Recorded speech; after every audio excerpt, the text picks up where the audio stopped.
선진국에서는 뭐 징역 120년, 150년 이렇게 구형을 하는데 선진국이라고 자부하는 대한민국에서 아동에 관한 법률은 정말 후진국이네요. 방금 들으신 저 목소리의 주인공은 울산 계모 사건으로 숨진 어린이의 생모입니다. 친엄마인데요. 친엄마는 그 사건 이후로 신경 안정제가 없으면 살 수 없을 정도로 고통을 지금 느끼고 있다고 합니다. 근데 지난주 금요일에 칠곡 계모 사건 1심 판결이 났는데요. 저희가 그 판결문을 입수해가지고 꼼꼼히 한번 읽어봤습니다. 김정은 기자, 네. 판결문에서 저희가 읽어보니까 저희가 평소에 들어보지 못한 또 다른 아동학대 그 행위들이 낱낱이 공개가 됐다면서요. 네, 정말 충격의 끝이 어디인지 모르겠습니다. 지금 제가 들고 있는 게 바로 그 칠곡 계모에 대한 판결문입니다. 대구 지방법원에서 낸 것이죠. 여기에는 그동안 알려지지 않았던 정말 충격적인 학대 사례들이 담겨져 있었는데요. 먼저 2012년 10월에 네. 이 피해자 언니도 가해자가 아니라 피해자가 아니었겠습니까? 네. 계모에게 엄마가 정말 싫다, 죽겠다, 엄마가 하는 말을 못 알아듣겠다 하면서 자신의 목을 조르는 행위를 하니까 계모가 그렇게 해서 죽겠느냐, 내가 죽여줄게라고 하면서 언니 얼굴 때리고 목을 졸랐다는 이런 아주 충격적인 정황이 또다시 드러났습니다. 이 피해자의 언니도 피해자인데 말입니다. 그렇죠. 근데 그 엄마, 계모의 학대를 견디지 못해서 스스로 자해행위를 한 거네요. 그런 것입니다. 그래서 향후 정말 이 친구에 대한 사회적인 관심도 정말 절실하다는 생각을 다시 한번 할 수밖에 네. 없고요. 그 다음에 이제 2013년 4월에 있었던 네. 일인데 이번에는 A양, 그렇게 아깝게 목숨을 잃은 숨진 A양이 정말 정신적으로 여러 가지로 피해를 많이 입어서 소변을 네. 참지 못하고 실수를 자주 했다고 합니다.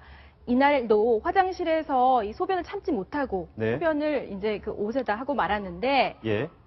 화를 내다 못해 예. 이 어린 아이를 잡아다가 예. 내동댕이 쳤다고 합니다. 예. 화장실 바닥으로요. 예. 그래서 머리에 바닥이 부딪히고 눈 밑에 또 이렇게 1cm 정도 찢어지는 상처까지 입혔다고 하는군요. 이 판결문을 꼼꼼히 읽어보면 네. 사실 그 숨진 어린이가 대소변을 잘 가리지 못해가지고 계모로부터 학대받는 그런 그 장면들이 굉장히 많이 나오지 않습니까? 네. 그 이유를 뭐로 보시나요? 그러니까 저도 전문가가 아닙니다만 이제 가정 피해 폭력의 어떤 피해자들을 좀 상담할 기회가 있었어요. 그런 곳에서 일을 해본 적이 있었는데 일단 정신적으로 굉장한 고통, 예. 우울증 등 이런 여러 가지 그 어떤 부작용이 나면서 어떻게 보면 부작용이라고밖에 할 수 없는, 그래서 정말 지속적인 그런 관리와 관심이 필요했는데 네. 사회적인 무관심 속에 이 어린아이는 방치가 됐던 거죠. 그리고 결국은 목숨을 잃었던 거고요. 그러니까 지나칠 정도로 학대를 받다 보니까 대소변 장애까지 생긴 거네요. 그렇습니다. 예. 이번 칠곡 계모 사건하고 울산 계모 사건의 주범이 사실상 계모지 않습니까? 근데 그 계모, 이 아동학대 사건과 관련해서 오늘 불편한 진실, 불편한 통계 하나가 발표가 됐죠. 천창님 어떻습니까? 네, 보건복지부에서 국회 안전행정위 소속 국회의원 이찬열 의원한테 보고했던 자료가 있는데 네. 그러면서 설명을 드리도록 하겠습니다. 네. 아동학대의 가해자가 예. 친부, 그러니까 친아버지가 41%로 가장 높게 나타났고요. 예. 그리고 이제 친모, 친엄마가 35%. 최근에 문제가 됐던 계부나 계모의 경우에는 예. 굉장히 적었습니다. 예. 4% 정도밖에 안 됐습니다. 그러니까 대부분의 이 예. 학대가 친아버지, 예. 친엄마로부터 행해지고 예. 있었다. 이렇게 나온 게 이제 불편한 진실인 거고요. 예. 그다음에 장소도 있는데 아무래도 이제 친아버지와 예. 친어머니가 학대를 많이 하다 보니까 장소도 피해 아동의 집, 가정에서 가장 예. 많이 발생하는 것으로 거의 10중 8구는 거의 집에서 발생을 했고요. 예. 그다음에 아동복지시설, 어린이집 순으로 나타났습니다. 예.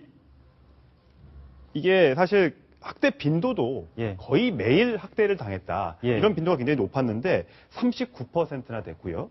그 다음에 2, 3일에 한 번 정도 15%. 그러니까 합치면 54%로 거의 사흘에 한 번씩 절반 이상 정도의 피해 아동들이 거의 사흘에 한 번씩은 친엄마나 친아버지로부터 학대를 당했다. 예. 이렇게 알 수 있겠습니다.